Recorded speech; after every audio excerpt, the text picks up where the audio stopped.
Actually, it's so very interesting. No, I think somewhere we have all heard simplicity is the most difficult thing.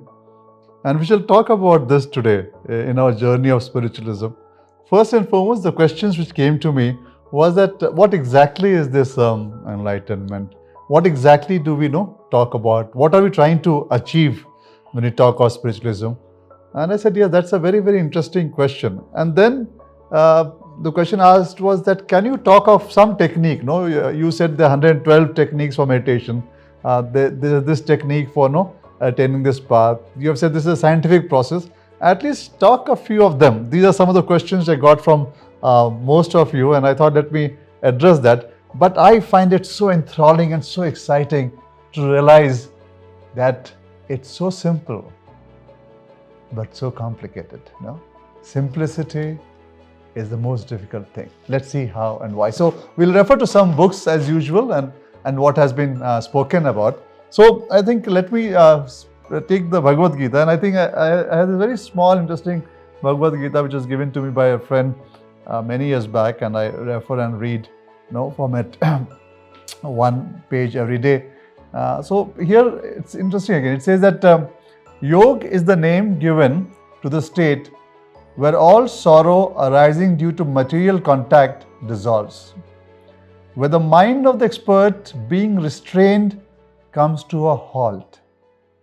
Let me repeat this. Where the mind of the expert being restrained comes to a halt, in which he sees the self by the self and is thus self-satisfied, in which he comes to know the immeasurable joy that is beyond the comprehension of the senses and which can be understood only by pure intelligence of the soul, in which, once established, he never wavers from the truth. But the interesting point here was, where the mind of the expert being restrained comes to a halt. There's this interesting story which I heard many years back, in which some disciple comes to Buddha, if I'm not wrong, and asks him the same question, what is enlightenment? And the answer which was given was, when the water in the pond is still, you see the bottom of the pond.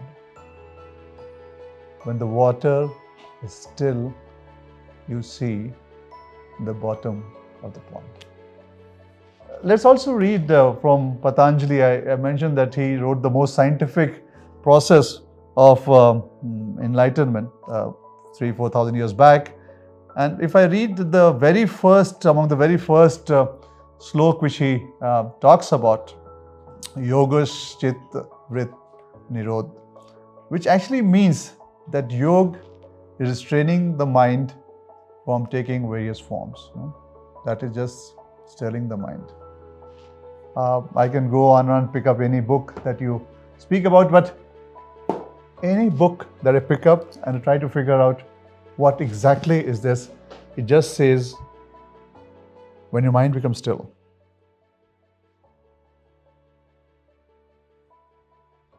you are enlightened. Now that looks so simple, no? When your mind becomes still, you're enlightened. Now if I look at all the practices across religions, all the rituals, and if I look at chanting of beads, if I look at chants happening, if I look at prayers happening, if I look at any ritual, and if I think, it all leads to quietening the mind. Even if you are ringing bells, you see that in that action, you would notice that your mind is quietening down. Is it not simple? The mind is still, you are through.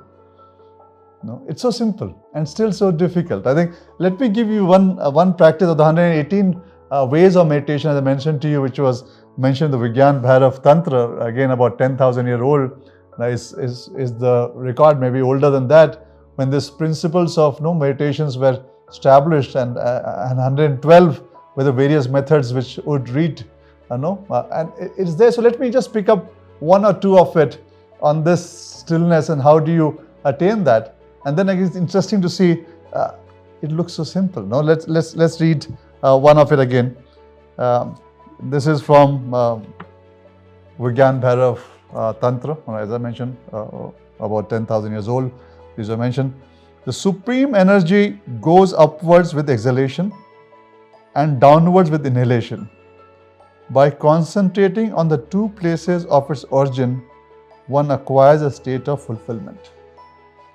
Now, one technique out of the 112, and each technique can lead you to that state. No, the 112 you can pick up any one which you like. Now this says, and you can try it right now. Take a breath normally as you do, and notice,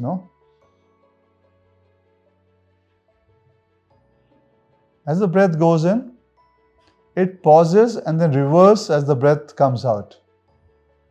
In that moment of pause,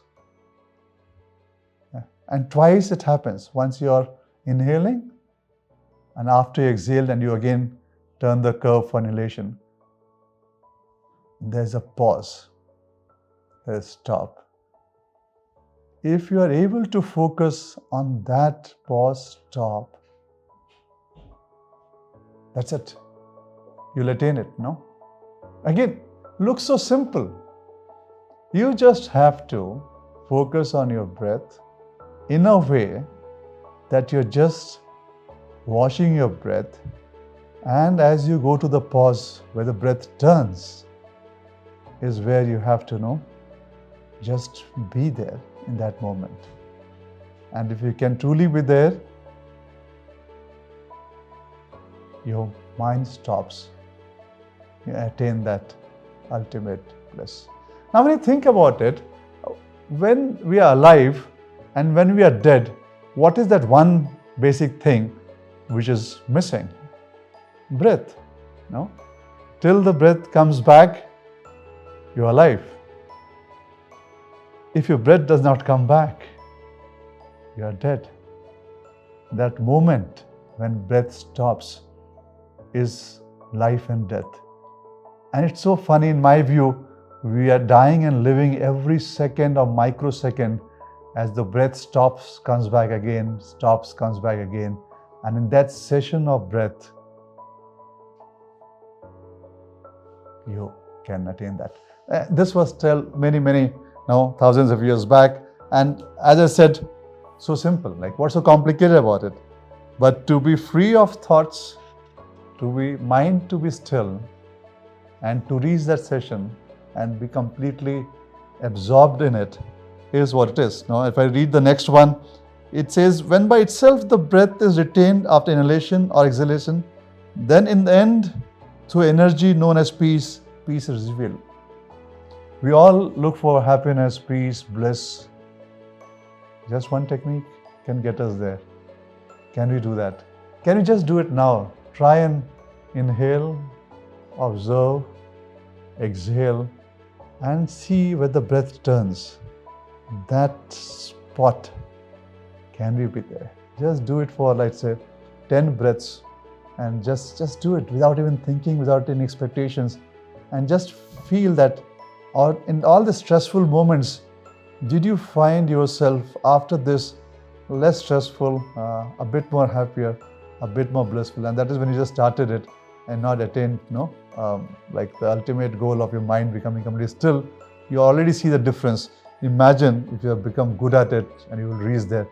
What a huge difference it may happen. Whether we can attain the perfect state of the mind being still, whether we can attain the perfect state of simplicity or not, the journey itself would give us so much happiness and peace. It's interesting, just by one technique. So, the 112, we'll take up some more techniques as time permits. But I thought, let me know, because these questions came to me, what exactly do you mean by enlightenment? And can we talk of some techniques? I thought, let me take something which we are doing in and out with our relation. Can we be conscious of our breath? Can we just see the cusp? Can we see the turn? Can we feel it? And remember, it's so simple. But simple is where the difficulty is. Can we overcome that? We can. Can anybody overcome that? All of us can. There are more techniques. How do we calm our mind? Right from the food that we eat to the exercises that we do, to the body fitness. I'll take some of that as we progress along. But those are other interesting topic. Even the food you eat would determine how calm your mind can be. Is it not interesting? Is it not scientific? Spiritualism is for everyone.